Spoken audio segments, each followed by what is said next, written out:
நண்பர்கள் அனைவருக்கும் வணக்கம். இணையத்தில் ஒரு முக்கியமான செய்தி வெளியாகி உள்ளது. இந்த மனசுதான் சார் கடவுள்னு சொல்லுவாங்க இல்லையா, அதை தேவயானி அவர்கள் பண்ணியிருக்காங்க. தேவயானி குடும்பம் இந்த அளவுக்கு வளர்ந்துருக்காங்கன்னா உங்களுக்கு பல பேருக்கு தெரியாதுங்க அந்த ரகசியம். விஜயகாந்த் தான் மிகப்பெரிய காரணம் என்பது குறிப்பிடத்தக்கது. இவங்க 2 பேருக்கும் வாழ்க்கை கொடுத்ததே விஜயகாந்த் அவர்கள் தான். ஓகேவா? அவரோட கடைசி ஆசை என்னன்னு தெரியுமா? ஒரே ஒரு ஆசை தாங்க. தன்னோட மகனுக்கு திருமணம் பண்ணி வைக்கணும். மேலும் ஒரு வீடு கட்டிக்கிட்டு இருந்தாரு. முழுமையா பெரிய வீடா கட்டிக்கிட்டு இருந்தாருங்க. அந்த வீடு கட்ட முடியாமையே போயிடுச்சு. இவர் தான் நேர்மையான அரசியல்வாதியாச்சே. அந்த வீடு ஜப்திக்கு போய் அதுக்கப்புறம் பெரிய அரசியல் தலைவர்கள் தான் பார்த்தீங்கன்னா நல்லா வாழ்ந்த குடும்பம் கெட்டு போயிடக்கூடாதுன்னு உதவி பண்ணி அந்த வீடை மீட்டெடுத்திருக்காங்க. விஜயகாந்தோட 2 கனவும் நிறைவேறாமலேயே அவர் கண்ணை மூடினார் என்பது குறிப்பிடத்தக்கதுங்க. அதாவது தன்னோட பையன் கல்யாணத்தை பார்க்கணும், அந்த வீட்டில் பிரம்மாண்டமாக கல்யாணம் நடக்கணும், மோடி தலைமையில் நடக்கணும். இது மிகப்பெரிய அளவில் விஜயகாந்த் அவர்கள் ஆசைப்பட்டாரு. அந்த கனவு நிறைவேறாமல் கண்ணை மூடியது அனைவராலும் ஏற்றுக்கொள்ள முடியாத ஒரு செய்தி என்றே சொல்லலாம். இந்த சூழல்ல தான் அவரோட கனவு நிறைவேற்றி உள்ளார்கள் என்பது குறிப்பிடத்தக்கது. தேவயானி அவர்கள் பெரிய ஹீரோயினுங்க 2000 காலகட்டங்களில். நீங்கள் நினச்சி பாருங்க, அந்த மாதிரி ஒரு பீக்கான ஹீரோயின் எப்படி வேணாலும் நடிக்கலாம். இன்னைக்கு ஒரு நடிகை எடுத்துக்கிட்டிங்கன்னா உடம்ப காட்டாமல் நடிச்சதா வரலாறே கிடையாது.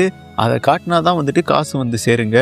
ஆனால் இந்த ஒரு நடிகை தான் புகழின் உச்சத்தில் இருக்கும்போதே அவ்வளோ நேர்த்தி, கடமை, கண்ணியம், கட்டுப்பாடு அண்ட் தமிழ் கல்ச்சர் இவங்களுக்கு பிடிக்கும். இத்தனைக்கும் மும்பையில் பிறந்தவங்க. மும்பை கல்ச்சர் உங்களுக்கு தெரியும்ல, மேலே ஒரு கட்சிப்பு கீழே ஒரு கட்சிப்பு, அவ்வளோதான். அதுதான் அவங்களுக்கு ட்ரெஸ்ஸு. பட் அங்கே இருந்து தமிழ் கல்ச்சர் மேலே விருப்பப்பட்டு இங்கே இன்ன வர கணவனே கண்கண்ட தெய்வம். அவங்க கணவர் 20 வருஷம் வேலைக்கு போல. அவங்க கணவரை இன்ன வர பார்த்துக்கிறது, ஒட்டுமொத்த குடும்ப பொறுப்பை ஏற்று அதை வழி நடத்தி கொண்டு போகிறது தேவயானி அவர்கள் என்பது குறிப்பிடத்தக்கதுங்க. நல்ல மனசு. ஓகேவா? அவங்க தம்பியும் திரைத்துறைக்கு கொண்டு வந்தார். இவங்க கணவர் 20 வருடமாக வேலைக்கு போல.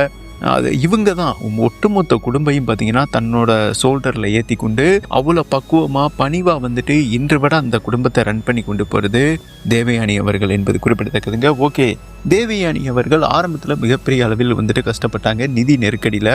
அப்போதாங்க, அதாவது குறிப்பாக இவங்க கணவர் தேவயானியை லவ் பண்ணார் இல்லையா, ராஜகுமாரன். தேவயானி குடும்பத்தில் ஏற்றுக்கொள்ளவே இல்லை. காரணம் உங்களுக்கே தெரியும். ஒரு மனிதன் அப்படி பேசக்கூடாதுங்க. அவர் கொஞ்சம் என்ன சொல்கிறது, அந்தளவுக்கு நல்லா இருக்க மாட்டார். ரொம்ப ஆள் ஷார்ட் வேற குட்டையாக இருப்பாருங்க. தேவயானி அவர்கள் சோல்ட்ருக்கு தான் இருப்பார். அவங்க குடும்பத்தில் ஏற்றுக்கொள்ளவே இல்லை. ஏமா நீ உச்சபட்ச நடிகைமா, நீ சம்பளம் 1 கோடி வாங்கிக்கிட்டு இருக்க, உன் கணவர் இப்போதான் வளர்ந்து வர்ற டைரக்டர், நீ எப்படிமா இவரை நம்பி கழுத்தை நீட்டுவ, எங்களால் அந்த திருமணத்தை ஏற்றே கொள்ள முடியாது அப்படின்னு சொல்லிட்டாங்க. உடனே ராஜகுமாரன் பார்த்தீங்கன்னா அந்த தருணம் தான் வானத்தை போல படம் ரிலீஸ் ஆச்சுங்க. விக்ரமன் அந்த படத்தை டைரக்ஷன் பண்ணிக்கிட்டு இருந்தார். அப்போ அசிஸ்டன்ட் டைரக்டராக ராஜகுமாரன் இருந்தார். அந்த சூழலில் தான் விஜயகாந்த் காலில் விழுந்துட்டாரு. நீங்கள் தான் தலைவரே, எப்படியாவது எங்கள் திருமணத்தை நடத்தி வைக்கணும், நீங்கள் தான் உதவி பண்ணணும், ரொம்ப நிதி நெருக்கடி, அந்த குடும்பத்தில் என்னை மதிக்கவே மாட்டாங்க, நீங்கள் தான் உதவி பண்ணணும் அப்படின்னு காலில் போய் விழுந்துட்டாரு.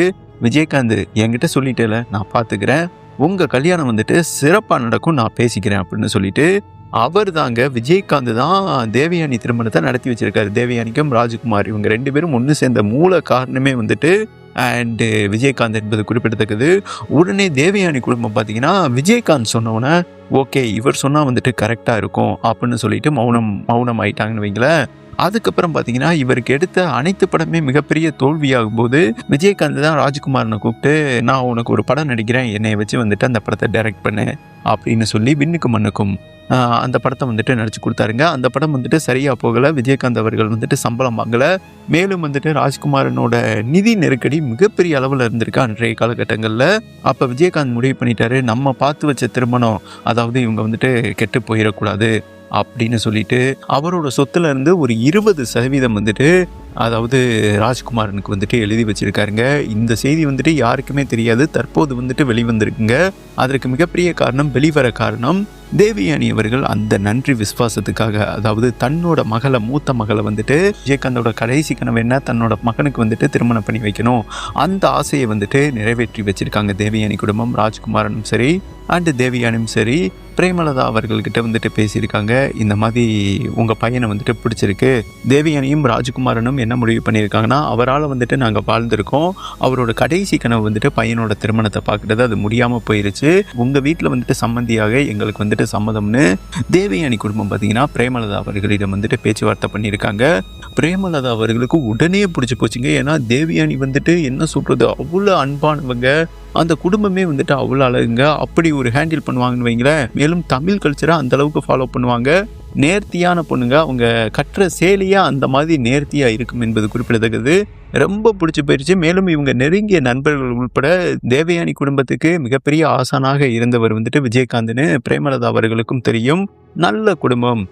நம்ம பையனுக்கும் வந்துட்டு வயசாயிடுச்சு. அவருக்கு வந்துட்டு 36 வயசு ஆயிடுச்சுங்க. திருமணம் பண்ணி வைக்கிறது வந்துட்டு கரெக்டாக இருக்கும். தேவயானி தான் போய் வாண்டடாக கேட்டிருக்காங்க. விஜயகாந்துக்கு நாங்கள் ஏதாவது பண்ணணும், இப்படி ஒரு விசுவாசமாக வந்துட்டு இருந்துட்டு போயிடும். அவர் இல்லைன்னா நாங்கள் இல்லை, அவருக்கு நாங்கள் ஏதாவது பண்ணணும் அப்படின்னு சொல்லிட்டு தான் இந்த வரனை வந்துட்டு கேட்டிருக்காங்க. பிரேமலதா அவர்களும் ஓகே பண்ணியிருக்காங்க. அண்டு விஜயகாந்த் மூத்த மகனும் வந்துட்டு ஓகே பண்ணியிருக்கிறதா இணையத்தில் செய்தி வெளியாகி உள்ளதுங்க. மிக விரைவாக, அதாவது தேவயானி மூத்த மகளுக்கும் விஜயகாந்த் மூத்த மகனுக்கும் திருமணம் நடைபெற உள்ளது என்று இணையத்தில் வந்துட்டு செய்தி வெளியாகி உள்ளது என்பது குறிப்பிடத்தக்கதுங்க. தேவயானி நினைச்சிருந்தா மிகப்பெரிய பிஸ்னஸ் மேன்லாம் இருக்காங்க, ஓகேவா? அந்த நன்றி கடன், அந்த விசுவாசத்தை தான் ஆற்றி உள்ளார்கள் என்பது குறிப்பிடத்தக்கதுங்க. பிரேமலதா அவர்களே மெய் சிலிர்த்து போயிட்டாங்களாமா. உங்களை மாதிரி குடும்பத்தில் பொண்ணெடுக்கிறதே எங்களுக்கு ஒரு மிகப்பெரிய பெருமை அப்படின்னு பேசியிருக்காங்க. கண் கலங்கியிருக்காங்க. அண்டு மிக விரைவாக இரு வீட்டார்களோட சம்மதத்துடன் தேவயானி மூத்த மகளுக்கும் அண்ட் விஜயகாந்த் மூத்த மகனுக்கும் திருமணம் நடைபெற உள்ளது என்று இணையத்தில் வந்துட்டு செய்தி வெளியாகி உள்ளது என்பது குறிப்பிடத்தக்கது.